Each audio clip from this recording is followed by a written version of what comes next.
കൊന്നത്തടി ശ്രീ മഹാലക്ഷ്മി ക്ഷേത്രത്തിൽ 6 ദിവസങ്ങളായി നടന്നുവന്നിരുന്ന പുനഃപ്രതിഷ്ഠ മഹോത്സവം സമാപിച്ചു. ക്ഷേത്രതന്ത്രി ബ്രഹ്മശ്രീ കുമരകം ഗോപാലൻ തന്ത്രികൾ പുനഃപ്രതിഷ്ഠ ചടങ്ങുകൾക്ക് മുഖ്യ കാർമ്മികത്വം വഹിച്ചു. ക്ഷേത്ര സമർപ്പണവും സമാപന സമ്മേളന ഉദ്ഘാടനവും SNDP Adimali union chairman Biju Madhavan നിർവഹിച്ചു. കൊന്നത്തടി ശ്രീ മഹാലക്ഷ്മി ക്ഷേത്രത്തിൽ മെയ് 4 ആരംഭിച്ച 6 ദിവസങ്ങളിലായാണ് പുനഃപ്രതിഷ്ഠ മഹോത്സവം നടത്തിയത്.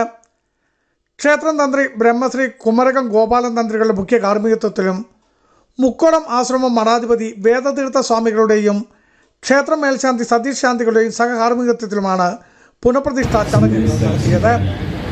തുടർന്ന് നടന്ന ക്ഷേത്ര സമർപ്പണ ചടങ്ങും സമാപന സമ്മേളനവും SNDP Adimali union chairman Biju Madhavan ഉദ്ഘാടനം ചെയ്തു.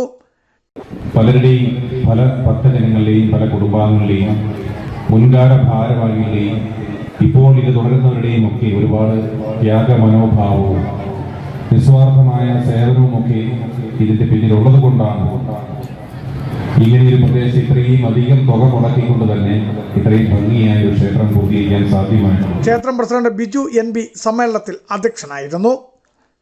Union joint convener KS Ratheesh Kumar മുഖ്യപ്രഭാഷണം നടത്തി. യൂണിയൻ കൺവീനർ സജി പറമ്പത്ത് മുൻകാല പ്രവർത്തകരെ ആദരിച്ചു.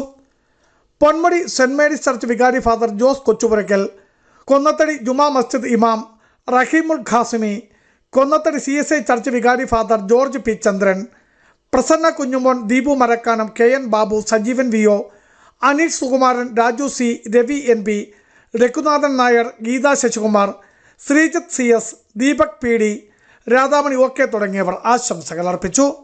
ബിജു വൈശൻ പറമ്പിൽ, ഇടുക്കി വിഷൻ ന്യൂസ്, ഇടുക്കി.